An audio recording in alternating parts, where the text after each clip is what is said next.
On Christmas, my parents told me I was no longer family and removed me from their will after years being treated like an atnem. But 48 hours later, I gave them a lesson they'd never forget. My name is Mark, I'm 31 years old, and I know that money rules everything. I work 2 jobs, managing a logistics department by day and bartending at a high-end restaurant by night. I don't do this because I love working myself to exhaustion, but because I learned early that if you don't want to rely on others, you need your own capital. Independence isn't given, it's bought. Ironically, I was the only one in my family who actually earned a living, yet I was the only one who was never respected. To my parents, I wasn't a son, I was an investment, a worker they could rely on. They didn't ask for help, they expected it. At first, it was small things, covering a bill here, helping with some home repairs there. Then it became bigger, paying off debts, funding my younger brother Ethan's college tuition, buying my mom a new car.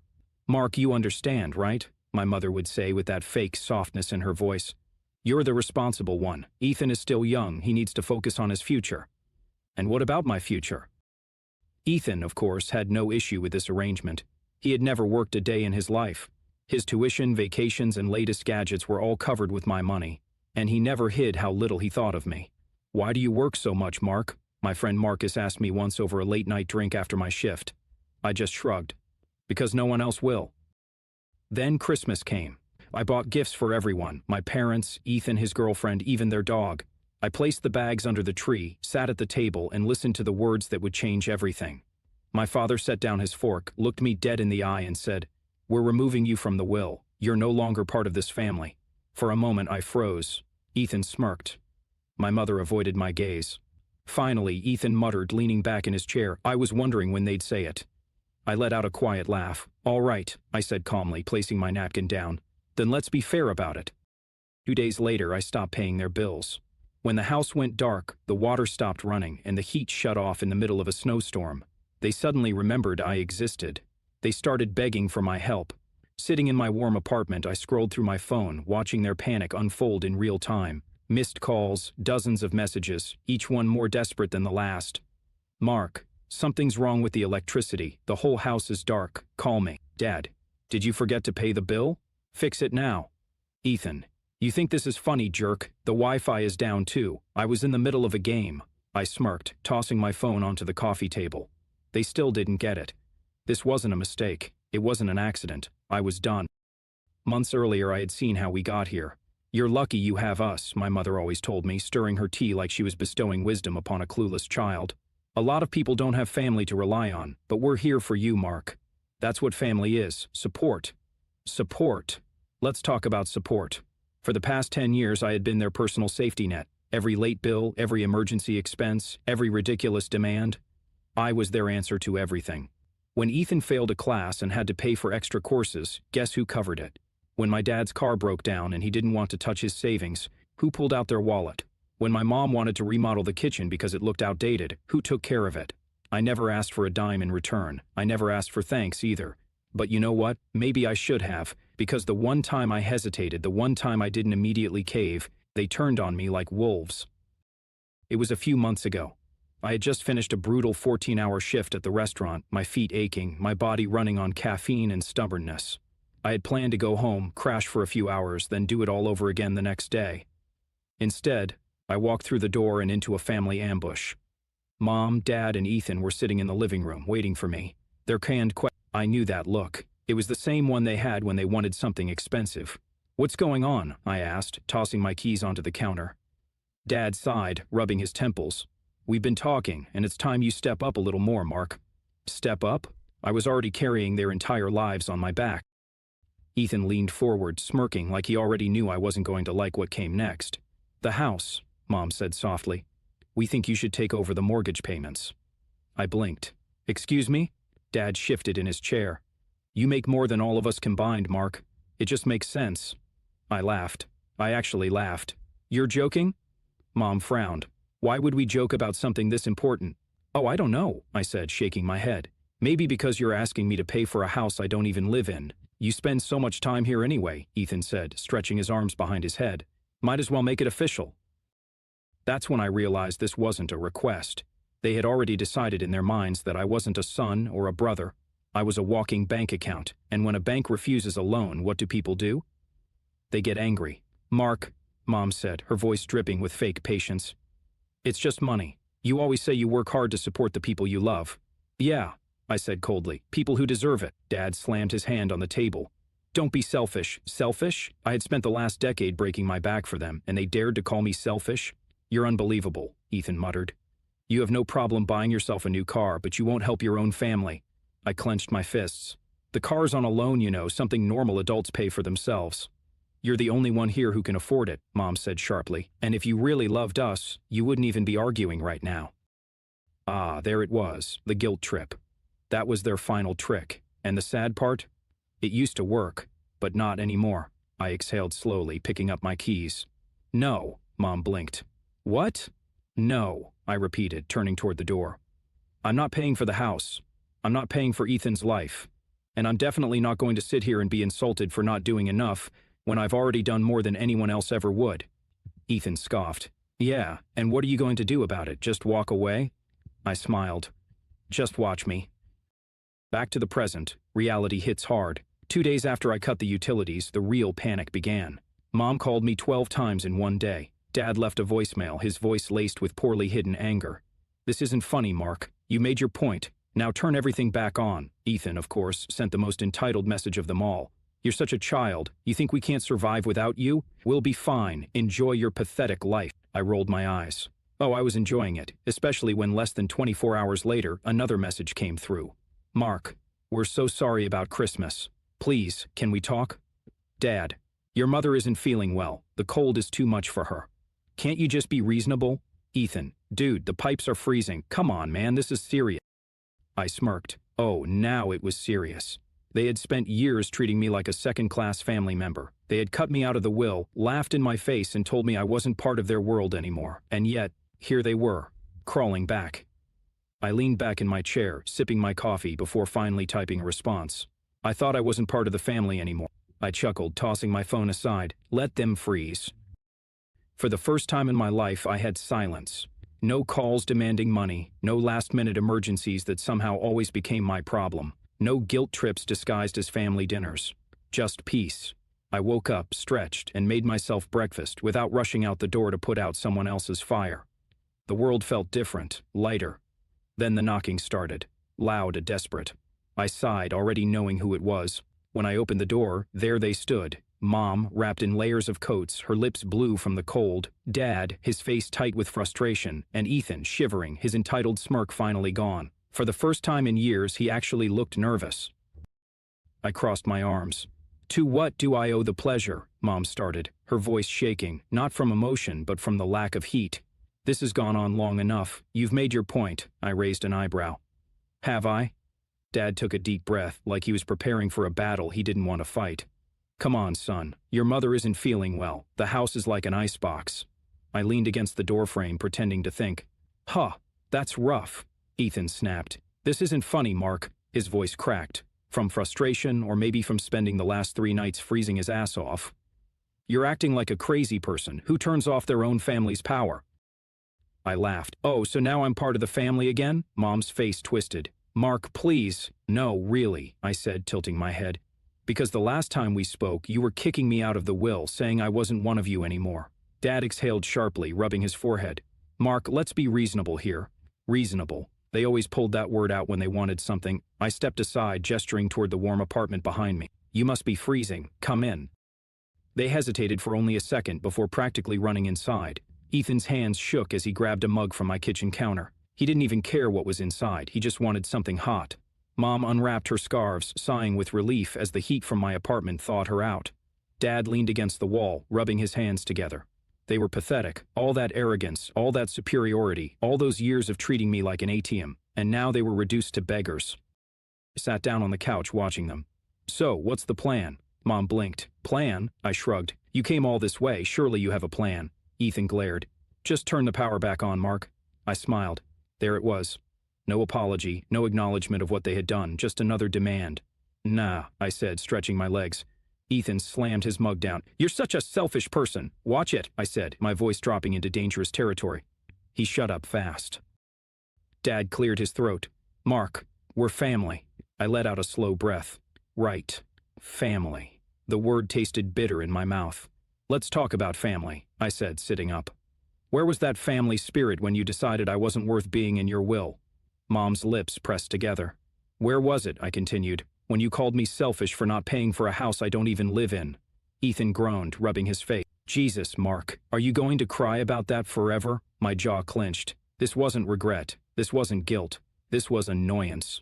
They weren't sorry for what they had done. They were just mad that it backfired. Mom sat up straighter, folding her hands in her lap. Mark, let's make a deal. I almost laughed. A deal? I gestured for her to continue. Go on. You turn the utilities back on, she said carefully. And in return, we forget about this little tantrum. I stared at her. Then I laughed hard. Dad frowned. What's so funny? I wiped a tear from my eye. You really think I'm the one having a tantrum? Ethan scoffed. You're acting like a lunatic over a will, Mark. I exhaled slowly. They still didn't get it. All right, I said, standing up. You want to make a deal? Fine. They perked up. I'll turn the utilities back on, I said, walking to the door. For $10,000 up front. Silence. Ethan's mouth dropped open. What? Mark, we don't have that kind of money. Dad's face turned red. Are you out of your mind? I grinned. No, just finally playing by your rules. Because to them, everything had always been a transaction. They used me, demanded things, acted like I owed them everything. Now I was the one setting the price. Consider it rent, I said, since I basically funded that house for the past decade. Mom turned to Dad, her voice dropping to a whisper. We can't afford that. Dad clenched his jaw. He's bluffing. I opened the front door. Then you'd better start looking for candles. Ethan shot up. You're seriously kicking us out into the cold? I smirked. No, I'm letting you leave. There's a difference. They hesitated, waiting, hoping I would break. But I didn't. I just stood there, arms crossed, watching as the reality sank in. I was done. Finally, Dad stood up. He didn't look at me as he walked past, just muttered, "Let's go."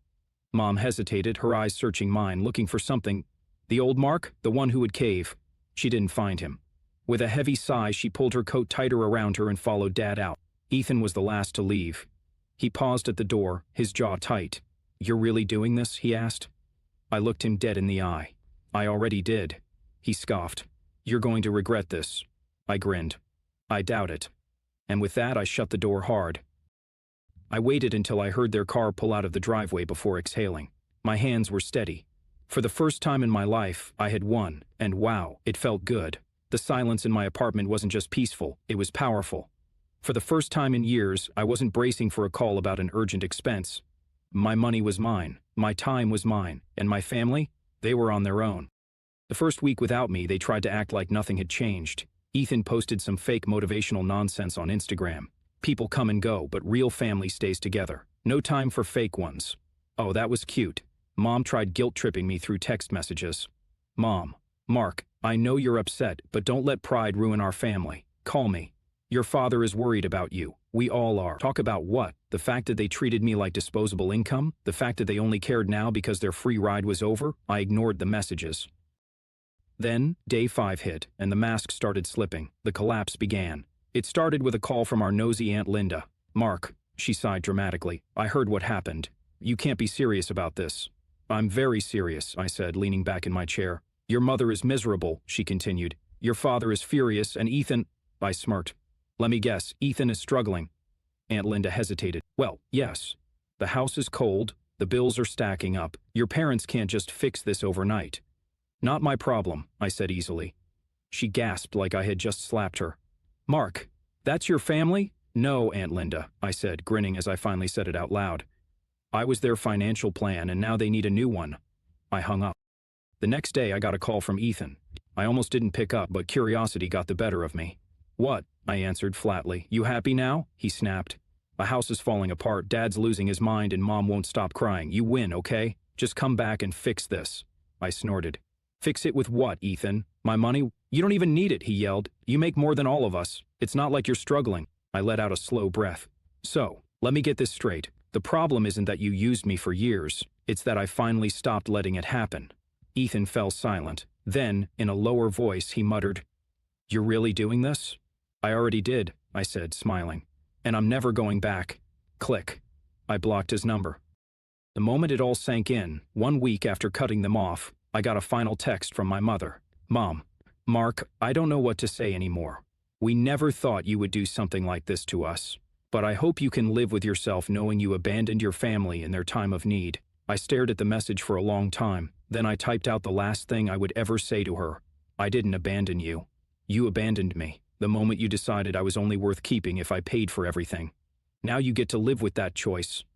Take care." I hit send, and for the first time in my life, I felt free. The life they never wanted me to have. I started living for myself. I upgraded my apartment. I booked a vacation, my first one in years. I actually enjoyed my money instead of watching it disappear into someone else's pockets. And guess what? The world didn't end. They survived without me. Turns out, when people actually have to figure out their own problems, they do. I heard through a mutual friend that Ethan had finally started looking for a job. Mom and Dad downsized to a smaller house. Their lives adjusted just like I always knew they could. They just didn't want to, not as long as I was there to make it easy.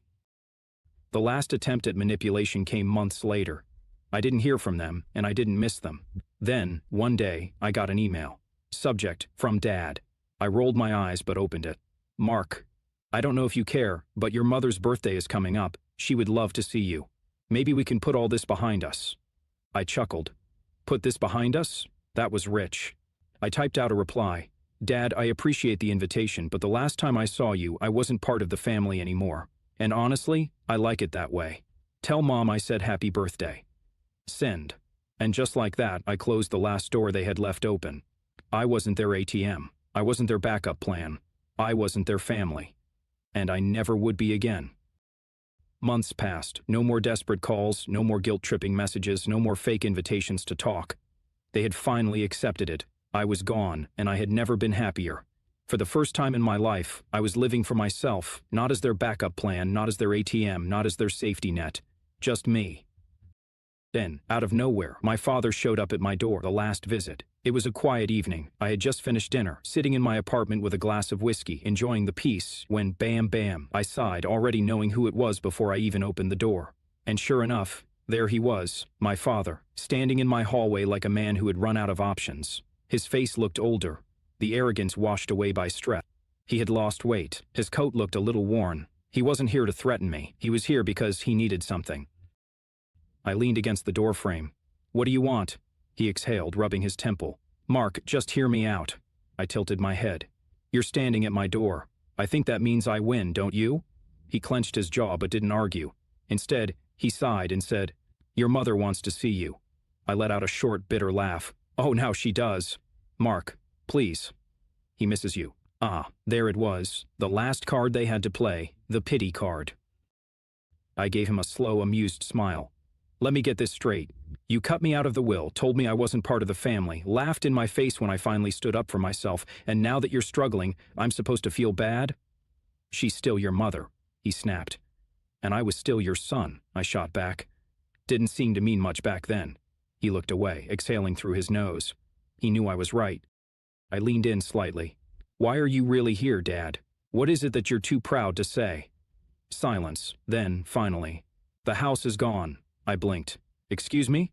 "We lost it," he muttered, his voice low. "After you cut us off, things got bad. The bills kept stacking up. We thought we could manage, but—" He shook his head.